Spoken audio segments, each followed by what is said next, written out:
warahmatullahi wabarakatuh. Aku Nurhana Istiqomah. Di sini aku mau wawancarain tentang apa sih itu berpikir kritis sama gimana sih contoh penerapannya dalam kehidupan sehari-hari.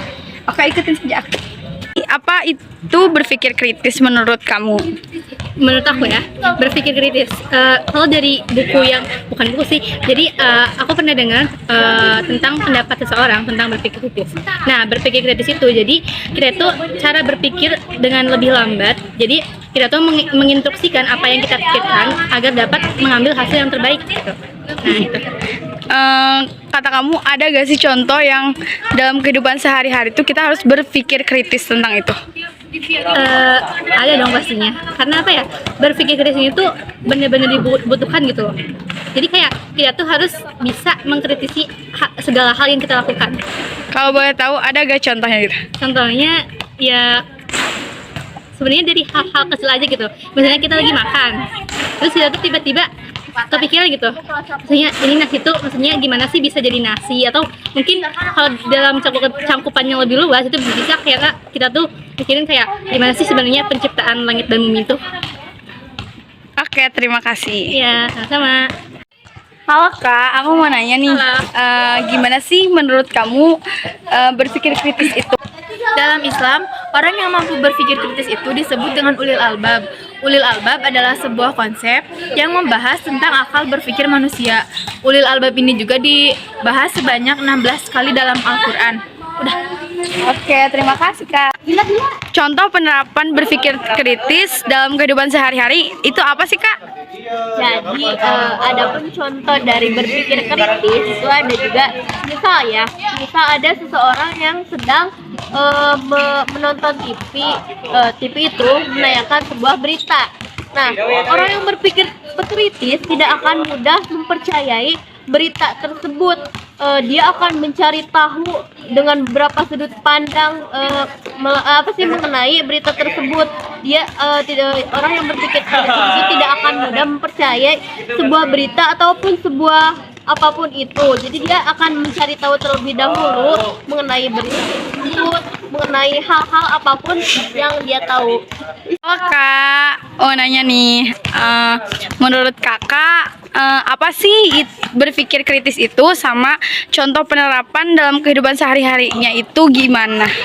Jadi berpikir kritis itu tuh berpikir secara mendalam. Jadi apa ya? Intinya kita itu nggak langsung menyimpulkan sesuatu gitu. Jadi kita pikirkan dulu apakah ini benar, mungkin apakah ini sesuai atau tidak gitu. Contohnya dalam kehidupan sehari-hari, ini aja deh, kita misalkan lagi main handphone gitu, kita dapat informasi, kita tuh baca harus benar-benar dibaca yang benar, karena sekarang kan banyak banget tuh berita hoax gitu ya, gitu. Jadi kita baca dulu ini benar atau enggak, jangan sampai itu tuh jadi fitnah ke depannya atau jadi masalah ke depannya gitu. Dan menghadapi suatu masalah juga tuh berpikir kritis, dengan kayak berpikir secara gitu. Kayak apa sih?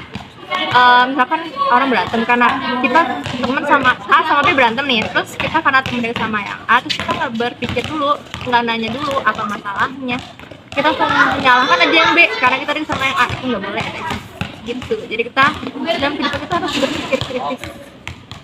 Oke, terima kasih Kak. Oke guys, jadi tadi kita udah wawancara, bener banget kata kakaknya, berpikir kritis itu berpikir secara mendalam. Nah, jadi kita harus menyaring semua informasi, berita apapun itu yang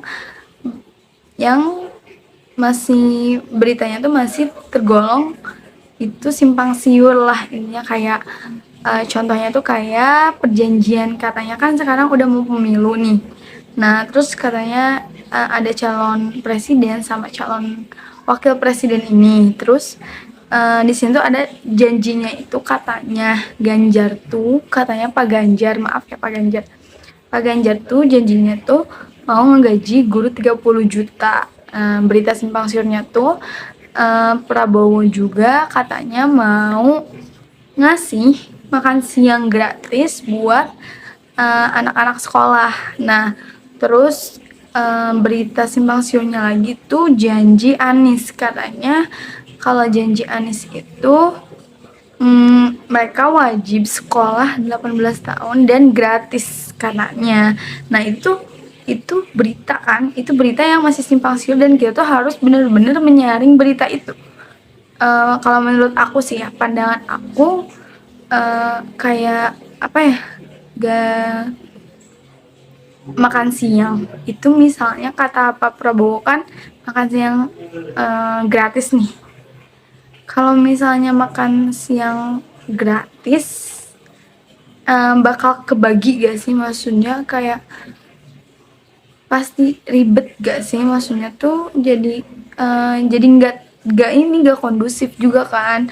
Terus kan pasti kalau misalnya aku juga mau jadi pertanyaan banget sama Pak Prabowo kalau misalnya janji itu bener ya, misalnya itu janjinya makan siang itu tuh buat sekolah yang negeri aja atau sekolah swasta juga, karena kan swasta udah diinin sama pemerintah ya.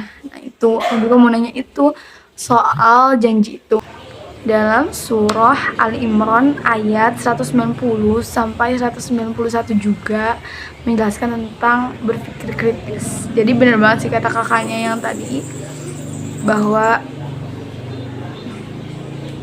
ada dalam surah itu. Jadi ulil albab, oh iya aku mau bilang itu ulil albab. Jadi ulil albab itu orang-orang yang berakal. Jadi kan dalam surah Ali Imran ayat 190 sampai 191 itu menjelaskan tentang ulil albab. Nah, ulil albab itu artinya orang-orang berakal. Jadi kita tuh harus jadi ulil albab, harus jadi orang berakal. Nah, orang berakal itu termasuk orang yang berpikir kritis. Jadi itu aja sih menurut aku. Terima kasih dan sampai jumpa di vlog-vlog aku selanjutnya. Assalamualaikum warahmatullahi wabarakatuh.